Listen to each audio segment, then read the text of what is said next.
Please subscribe and don't forget to press the bell icon to get notified whenever we upload a new video. A lot of those earnings coming your way with Kelly Evans and company on the second hour of the closing bell. See you tomorrow, Kel.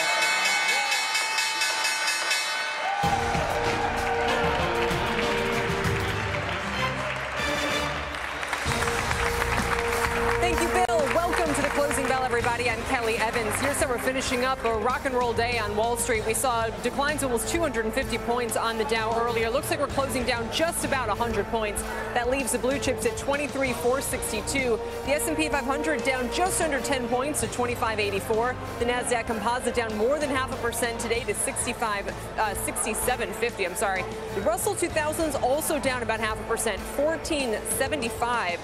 We'll round up there for the small caps. A lot of big earnings movers, too, and we're going to have another big hour for earnings after the bell here. Julia Borson will bring us results from Disney and Lionsgate when they cross in just a couple of minutes' time. Courtney Reagan will bring us results from Nordstrom. Josh Lipton will have NVIDIA's earnings. Aditi Roy is covering Equifax. And Morgan Brennan will have results from Hertz and Redfin, which we can see on our banner there. Joining me today, CNBC senior markets commentator Michael Santoli and Stephanie Link, CNBC contributor from TIAA Investments, and Charlie Bobrinskoy from Ariel Investments. Welcome to everybody.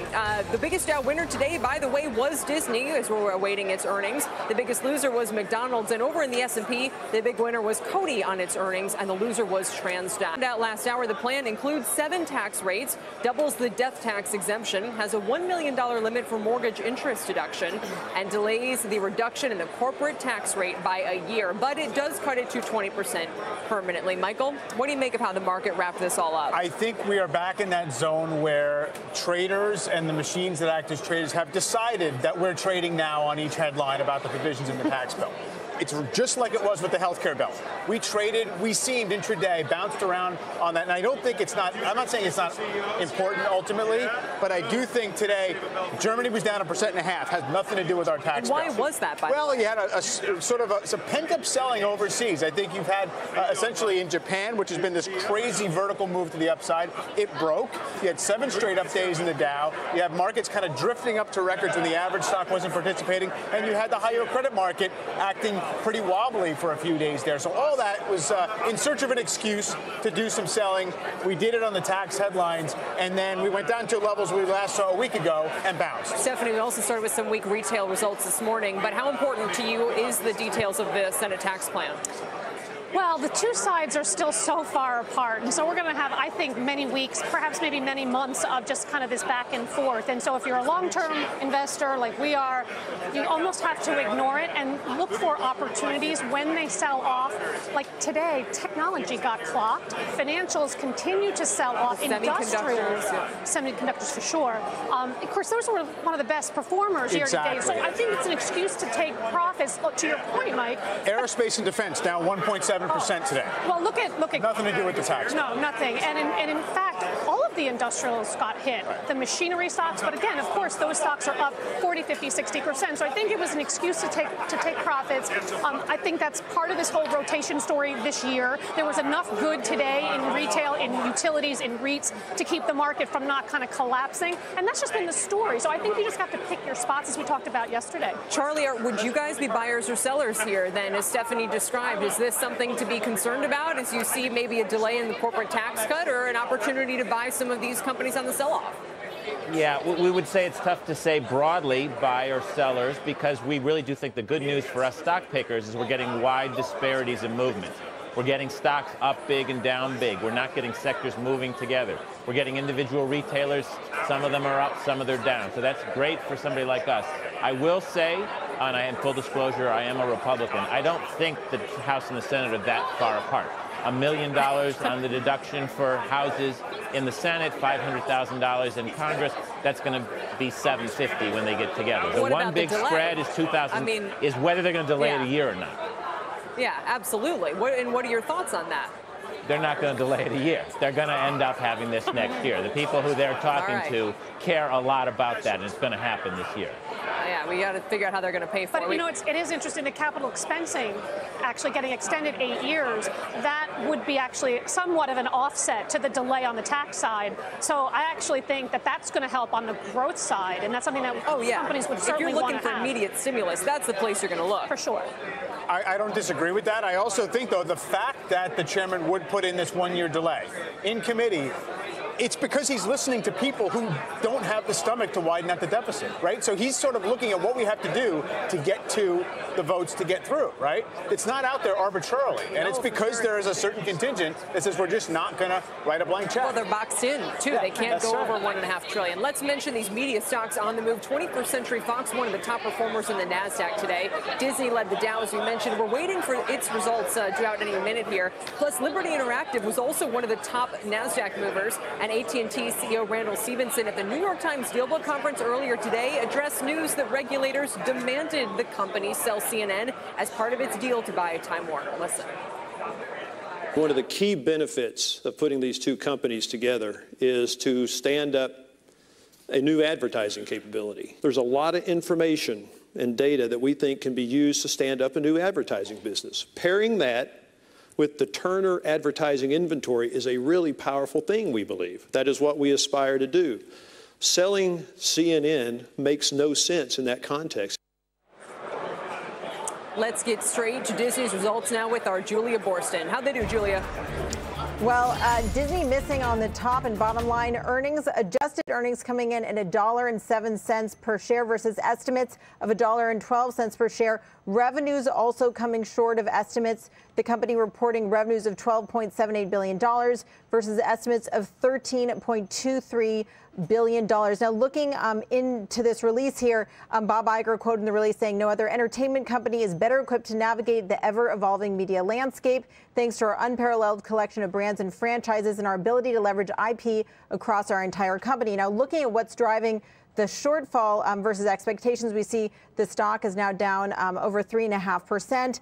It looks here like there's an impact of Hurricane Irma, impact of a cancellation of an animated film, also a valuation adjustment for BAMTech in sports programming rights, and also increased costs for the technology. And it really does seem like the shortfall is in the Media Networks division. Media Networks division overall saw the cable division operating income was down 1%. Revenue in cable was flat. Broadcasting operating income was down 15%, while revenue was down flat. And it looks like despite Disney World being closed for 2 days due to the hurricane, there was growth in the Parks and Resorts division, 6% revenue growth in Parks and Resorts, and also 7% operating income growth in Parks and Resorts versus the year-ago quarter. We're going to continue to dig through this report, and we'll be back to you with more. Kelly? All right, Julia, thank you very much. Walt Disney shares are down more than 4% right now. Again, just looking through the major categories here, the Media Network revenue looks like it was shy by maybe $150, $200 million. For the Parks and Resorts, it does look like they were able to beat that a little bit in terms of the expectations. What do you guys make of this? Well, the shortfall was in the area that the market is most fearful of weakness, which would be the cable business. Disney never used to miss earnings. They don't do guidance, but they never used to miss. It's become something different in the last couple of years. I do think it shows that they, they're kind of running in some deep sand in the cable business.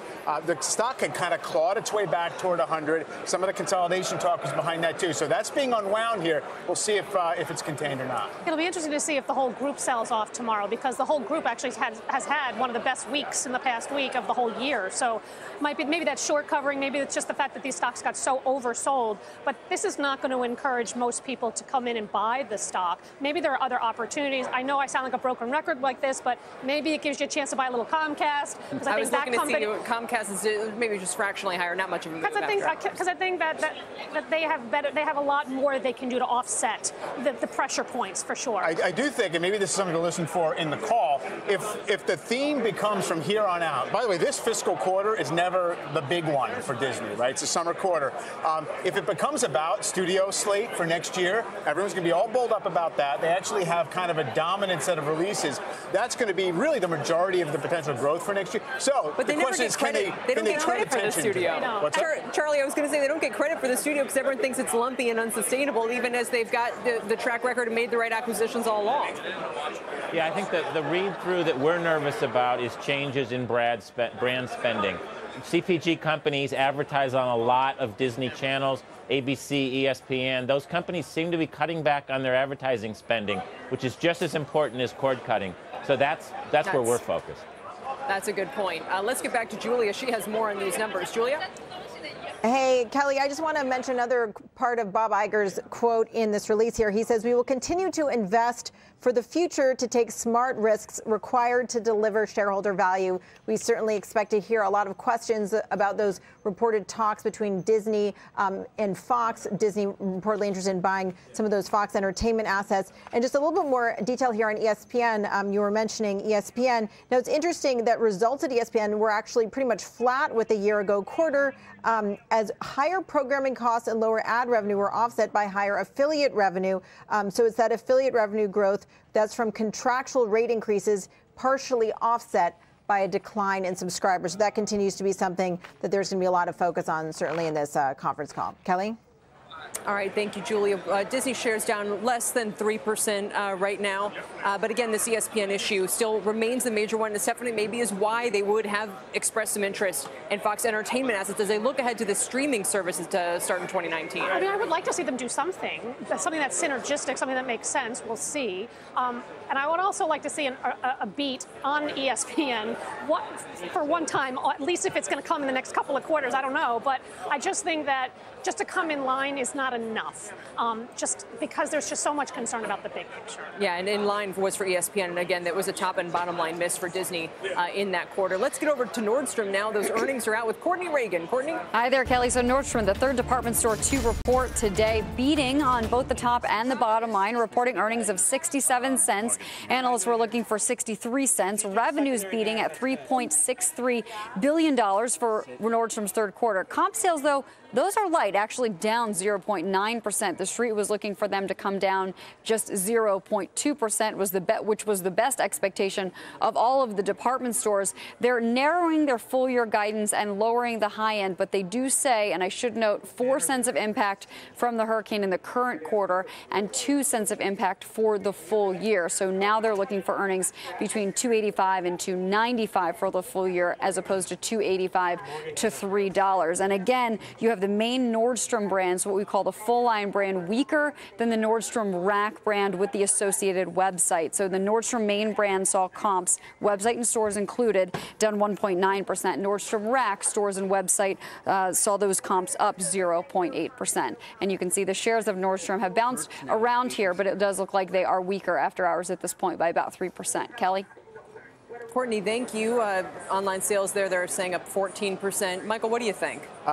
You know, it's obviously not weak across the board, but the stock is back down toward the recent lows. I mean, I do think it's about being a little bit light in the forward-looking commentary, and you know, the miss on comps is what it is. Again, it's not the key quarter for them on that front, but it seems like it's going to be a high burden of proof for the street to say something's turning here. It's obviously in transition. And Stephanie, today they also announced they're going to try this this drop-off service, curbside, especially around the holidays with a lot of extended hours. What more do they need to do? Oh my gosh, they need to do everything. Like everybody, this whole industry needs to totally change, and they are. A lot of these companies are doing a very good job trying to change. It's just not fast enough, given what they had their legacy businesses. So this is not a surprise that it's not a great quarter. The stock did rally today with the group. I think that a lot of that was short covering for sure. Look, this is still a question of are they going to stay public, or are they going to go private? So I think that's a big question mark as well. Excuse me. But I don't think that this quarter changes that narrative at all. And the space was oversold, so I get why it bounced. I just don't know if it's going to see some follow-through. Yeah, Charlie, we had some big movers this morning as well on Kohl's going lower. Macy's had a really strong day by the time we close things out here. What would you guys do with the retail space? Yeah, I think people focus too much on comp store sales, and they need to focus more on margins. You can take your comps up by slashing pricing. And what both Macy's and Nordstrom proved today is that they can get decent margins. Nordstrom beat. And I think I'm going to go out on a limb and say I think the stock's going to be up tomorrow. I think people are going to look at those margins and be pleasantly surprised. All right, I like that. Going out on the limb. We'll leave you there. No, I'm kidding. Let's get to Hertz earnings. Morgan Brennan has those numbers. Looks like the stock's up. Morgan? Stock is definitely up after hours. A stark reversal from what we saw during the regular trading session. So Hertz beating on both the top and bottom lines. $1.42 per share adjusted for Hertz. That's better than the $1.35 estimates that had been anticipated. Revenue also better than expected, $2.57 billion versus the $2.54 billion that the street had been looking for. Just a few other things to point out here. Pricing, which is measured by total revenue per day, that increased 2% in the quarter. Company says that was driven by strategic pricing actions supported by new revenue management tools and favorable customer and fleet mixes. Also, transaction days decreased by 4% versus last year. Tighter core rental fleet canceled reservations in hurricane-affected areas in a tougher comparison versus the strong 2016 third quarter. But the company does say that it reduced its total U.S. fleet by 2% last quarter. Too much supply, that's been an issue for both Hertz and Avis. But as you take a look at this stock right now, it is jumping right now in the after hours. It's now up almost 10% on this earnings and revenue beat. Back over to you. Morgan, thank you. And Mike, it's also dragging Avis up about 2% too. Industry dynamics look slightly less bad, I guess, through these numbers. Stock was down 5% in the regular session today. The stock is down from 26 and change to 20 in a month. So obviously people were braced for something worse and didn't get it. The quarter of the float is also short. Yeah, because there's a lot of concern about how the relevance of these companies, period, especially in the Uber world. Stephanie, Avis was down huge just in the past month or so, obviously. I mean, has Hertz really changed that much? And I mean, is it enough to give now 3.25% back? No, it's just the fact that, you know, Avis missed. So Avis missed and dragged the group down. The expectations got really low. I don't think a 2% pricing is so bad. It didn't meet expectations of 2.5 to 3% whisper, but 2% is pretty good, especially given what we know about the macro, and especially what we know about the hurricane and the impact. So we'll get a little bit more on the cost side of things, but I can see why it's bouncing here, especially given what we know about the macro, and especially what we know about the hurricane and the impact. So we'll get a little bit more on the cost side of things, but I can see why it's bouncing here. We'll see if it has legs based on what they guide to. Yeah, Charlie, what would you say? This fails the Rip Van Winkle test. Could you go to sleep for 5 years and wake up and be confident the company's going to be in good shape? The answer is no. This is something you cannot. I thought it was 40 years. Well, in this case, it's a 5-year test, and the answer is no. All right, investors still on a shorter time frame, giving it a 12% pop after hours. Guys, thank you. We'll leave it there. Charlie Babrinskoy, Stephanie Link, getting us through a lot of earnings.